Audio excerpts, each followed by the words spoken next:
Namaskar, I'm Ashok Vyas, and it's a great honor, pleasure, privilege, and I would say a historical experience to be in the presence of Viswayogi Viswam Maharaj here at a very important National Civil Rights Museum. This has a lot of history and a lot of message for humanity, and Gandhi King Forum owes a lot to a lot of dedicated volunteers as well as officials who has made this conference happen here. Please allow me to request you to introduce yourself and share the concept and vision for today's session. Sure. So my name is Dr. Manoj Jain, and our vision is to share the message of Gandhi ji and Martin Luther King for a broader audience. And what better place to do it at the National Civil Rights Museum? We've had over 100 people who have shared in this common vision over the course of the day. And we've been doing this conference for past 12 years with Arun Gandhi, the grandson of Mahatma Gandhi. And each year we bring in different speakers, and it's our pleasure to have Swamiji with us today. You have always propounded the ideas of universal integration and peace, and how significant you feel these kind of events are, especially the venue itself says a lot, National Civil Rights Museum. First of all, I want to tell you, I am very happy to attend this function on this very auspicious day. Today is Universal International Peace Day. So it is our first and foremost duty of each and every person who is living on the earth in the world to work for peace unitedly. We have to unite and we have to work for peace. If there is no peace in the mind, if there is no peace in the home, if there is no peace in the city, county, state, country, in the world, we have to suffer a lot. Nobody will be happy. If everyone wants to be happy, he must work for peace. All the religions, all the nations, whether it is political field, social field, educational field, spiritual field, or any field, they have to unite on the basis of humanity. All religious preachers, prophets proclaimed love, peace, compassion. So, my humble request to each and every person on the earth, in the world, is to unite, to bring peace. This kind of conferences and discussions, they are advisable. We need this kind of conversations, meetings. This Gandhi King Forum, which was started by Arun Gandhi.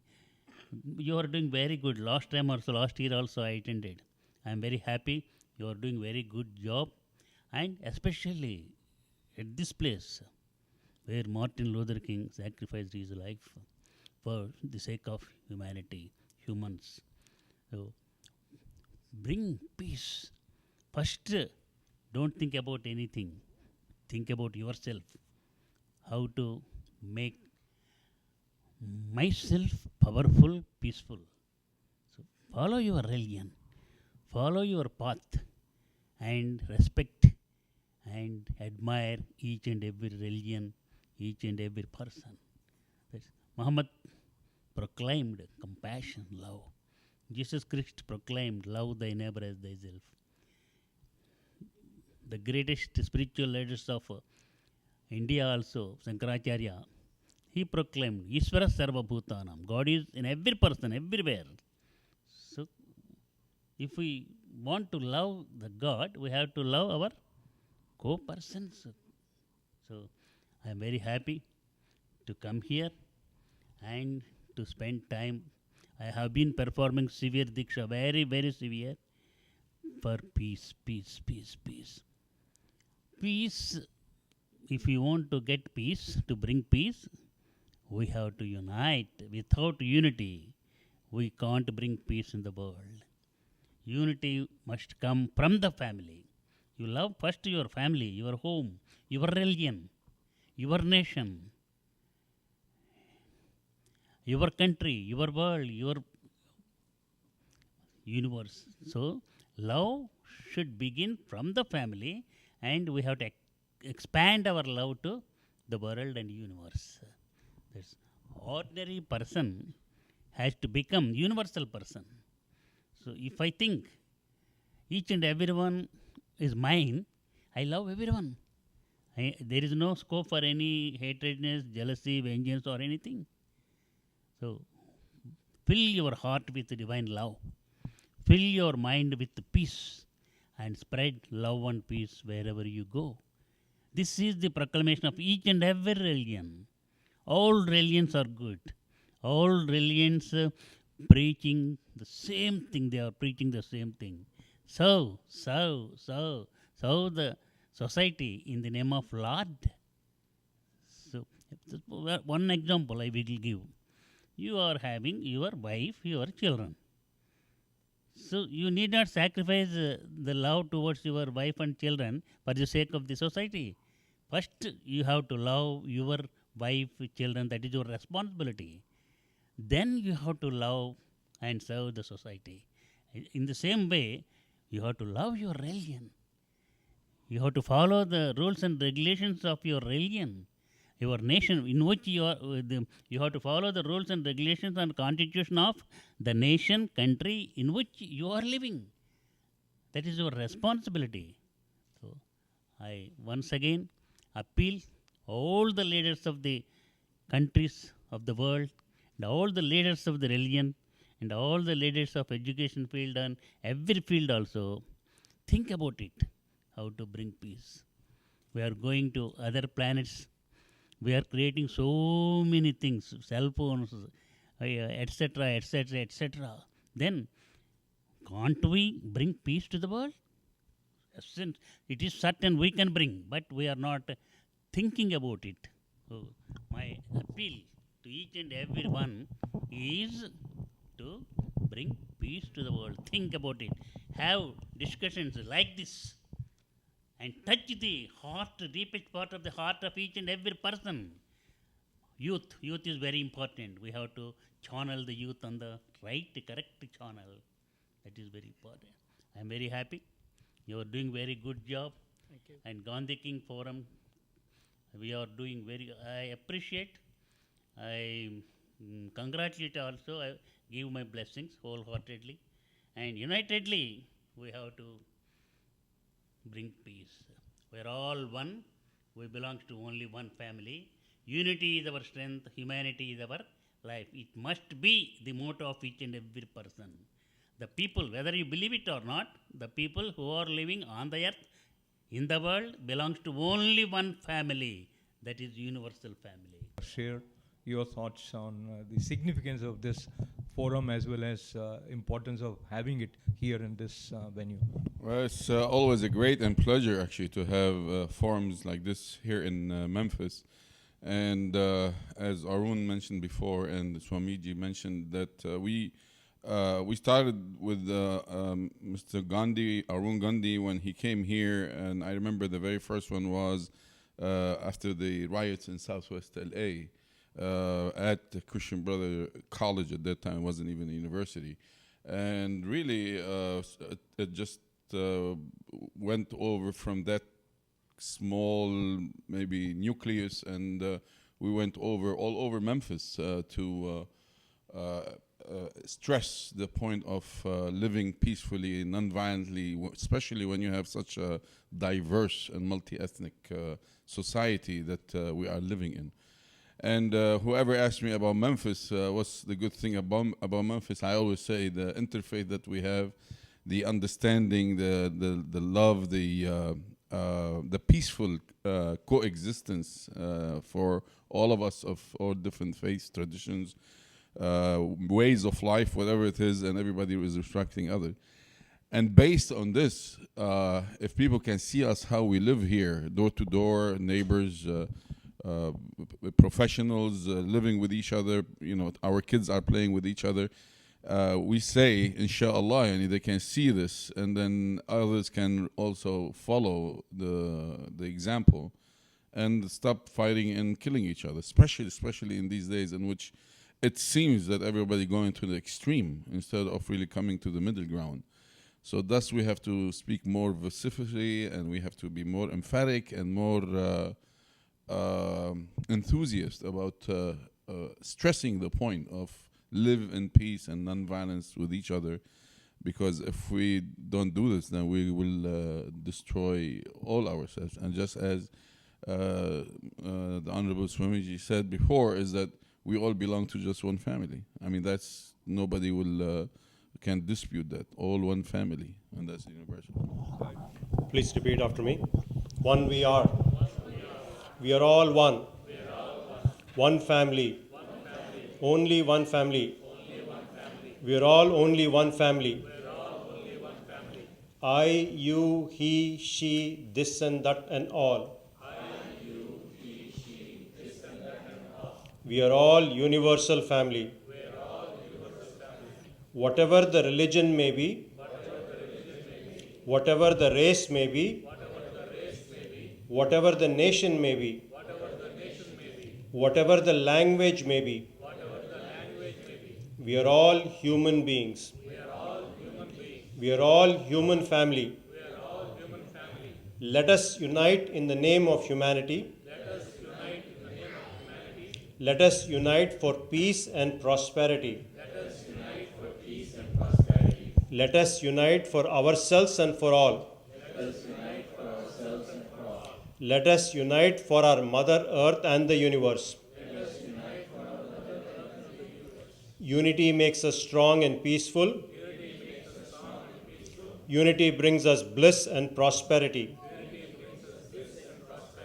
If we unite, we can make miracles. If we unite, we can throw away poverty. If we unite, we can make the earth a heaven. If we unite, we can bring the Lord to the earth. Unity is our strength. Humanity is our life. Unity is our strength. Humanity is our life. Unity is our strength. Humanity is our life. Dedicated to His Holiness by Rishi and Apurva, son and daughter of Dr. Madhuri and Madhubabu from Seattle. Dialogue is crucial to building some kind of consensus, as opposed to somebody expounding what they think is the truth or the belief. This goes back to a point I think Manoj, you brought up. Gandhi didn't believe like that Jain parable of the blind man and the elephant. They all think they know the truth, but each of us really has only a partial grasp of the truth. And Gandhi was a great believer in engaging in dialogue with the people around him. And sometimes he took that to some interesting, I don't want to say extremes, but it took it to the outer limits, meaning he would engage in dialogue with people that he didn't really believe in. Maybe first give us your journey briefly. How and why do you feel that interfaith has become such an important part of your life and your preachings and your teachings? And Nahil, also, I have seen you in so many incredible forums in Memphis, and you have touched our hearts each time. And also for you, a similar question. But Swamiji, first tell us. Everyone now willing peace, wanting peace. Peace of mind, peace in the house, peace in the country, peace in the world. If there is no peace, think 1 minute about that condition. We can't move from the home. We can't drive on the roads. We can't fly from country to country. Simply sitting in the master bedroom or family room, looking at the TV to know what is happening in the country and in the world. No, such a condition, such a situation should not come in the world, in our country. So, he asked a very good question. What is your experiences in your life? uh, your teaching and preaching unity and peace. You touched so many hearts. You have contact with so many people, or from children up to the highest level persons also. So how Gandhi inspired, how Martin Luther King inspired, gave inspiration. Mahatma Gandhi gave inspiration to so many people. Even the past presidents of United States of America also, they told in the meeting also that inspiration came to us from Mahatma Gandhi.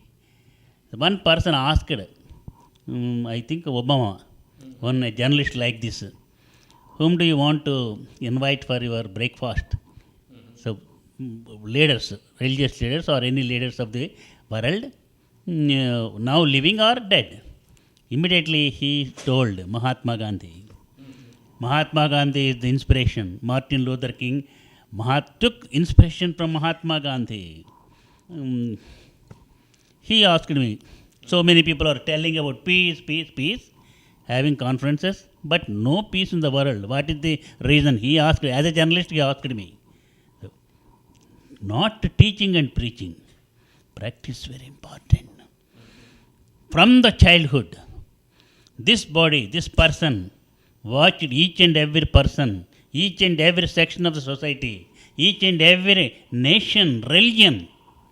For 21 years, I did severe penance, following the rules and regulations of every religion, according to, as per Hindu rules, Christian, Muslim, Buddhist, Jewish, every.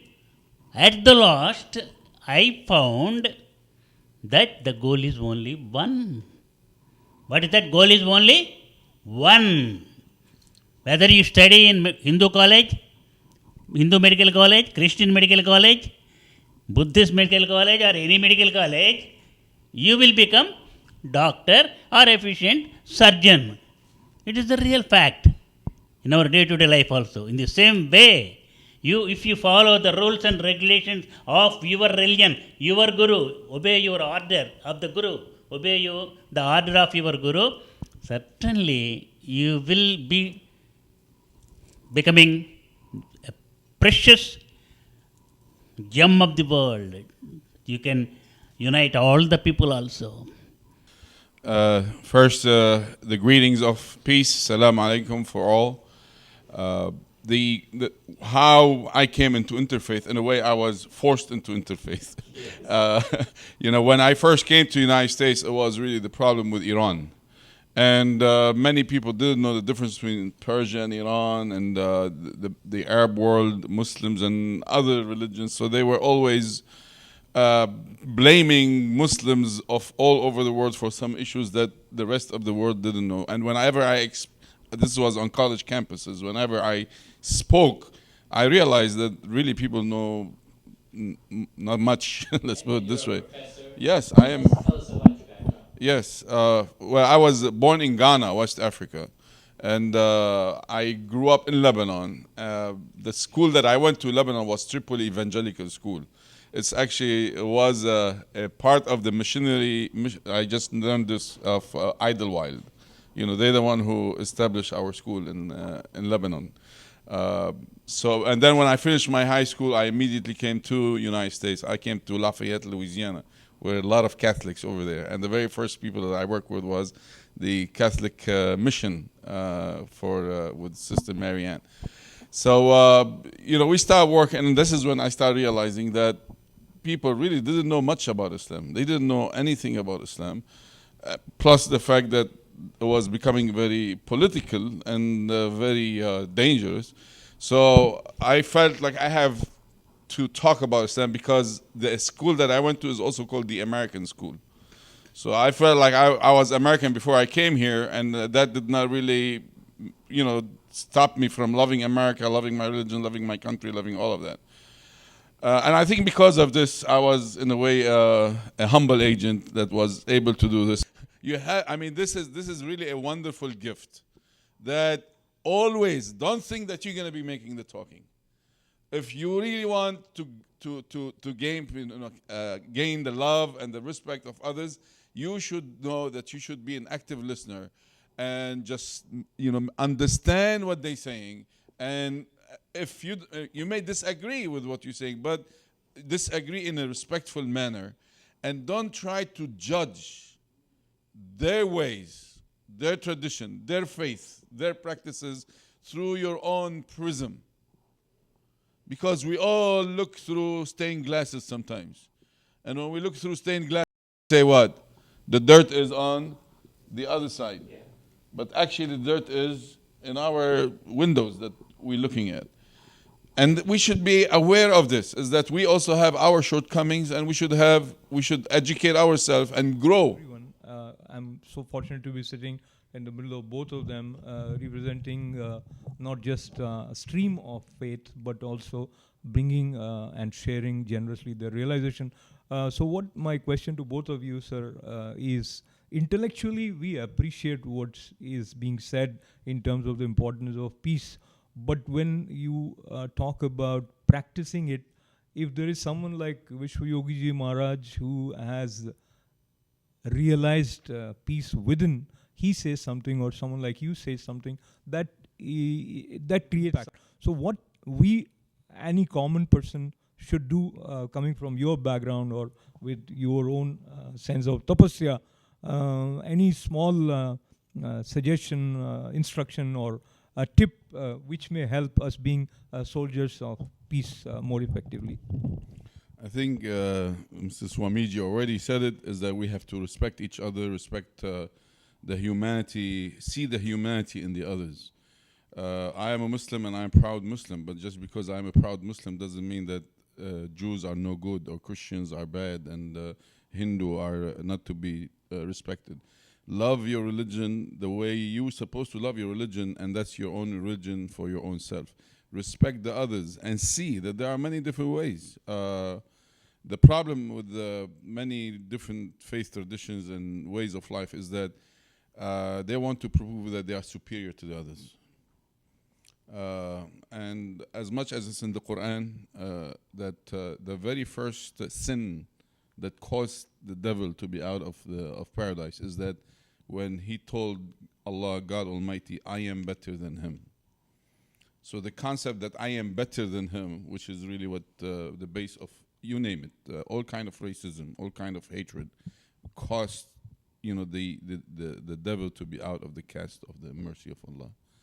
So if we can respect each other to who we are and value each other to who we are, we can learn from each other. Thank you very much, sir. Pranam to you, Baba.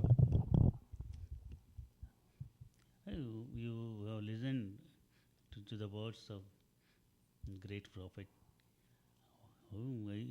Nobody can hesitate it. Your question is very good question. It's a practical question. It's a question in the society nowadays.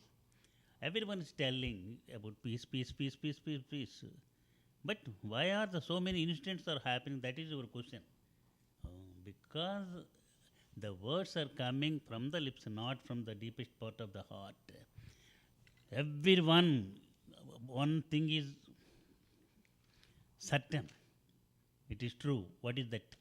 Everyone is wanting peace. Everyone, including the people who are creating nuisance and nonsense, also they are willing peace. So, a day will come very soon. The intellectuals, the leaders of the countries mix and merge their minds and hearts, and they will have conference, peace summit, global peace summit in United States of America and other places also, UNO also. They will come, not only conducting the conferences, but we have to change. We have to change the man, change the youth, especially. He told very well. But I wish you grand success. Thank you very much. Thank you, sir. Pranam.